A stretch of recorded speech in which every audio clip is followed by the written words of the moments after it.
I haven't done a 20x return, but I have spent over $30 million of my own money on ads to make $115 million in sales. So I don't have all the accounts pulled up, but I'll show you a couple accounts. This account right here.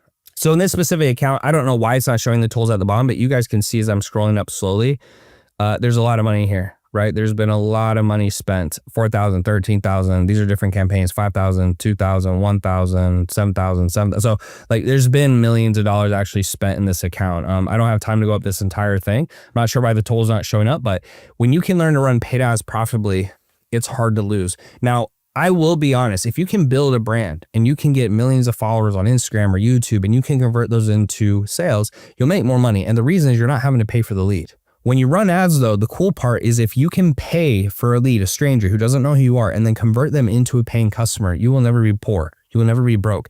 In fact, most of the money I've made over the last 6 years has been predominantly from paid ads. Now, I do get some referrals. I do get a couple of people through YouTube and stuff like that, but predominantly most of it has been through paid ads. And the reason I like it so much is, yes, I still want to get better at organic content and social media just to prove I can do it, to be quite honest with you. But when you can spend $1 and make 4 or more back, you'll be infinitely wealthy. And that's why I was able to spend 30 million to make 115 million. Now, running ads is great, but you want to make sure if you're going to do that, you're focusing on the right metrics, which is sales, not leads or followers. And that was a big thing I picked up from Alex a few months ago. He was doing content on fitness, relationships, business. He was doing all of it. And at the end of it, when his team looked at it, they saw that most of their sales were still coming from business-related content. And the thing he said that I loved is he said, hey, when I do relationship stuff, I get more stuff on relationships. When I get stuff on fitness, I get more stuff on fitness. When I do stuff on business, I get more people who are focused on business.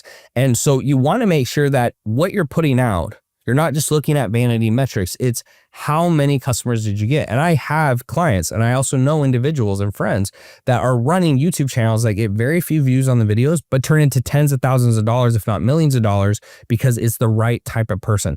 And if you're going to focus on buyers, you want to get as many as possible. The best way to do that is by focusing on one platform and then doing what I call echoing on 4. So my main platform that I make sales on is Instagram. Okay. And then I do a lot of echoing on different platforms. So for me and my team, what we do is we focus predominantly on Instagram and YouTube. That's where we're going to put most of our effort in around creating ideas. And then we're going to put repurposed content on LinkedIn, TikTok. We're going to do tweets and threads, which I actually write myself, but then we're going to put the same thing on both. But we're only focusing on 2 platforms. And the reason is that it takes usually about 7 touch points for a person to buy, but you can only have so much time in the day and you only have so much bandwidth and money, right? And for me, until I'm going to put more money behind my social media content, I want to see 2 of the platforms take off. Trying to do 7 things at once is the same thing in trying to build a business. Focus on one platform, get that to work, and then you can move on to the other ones.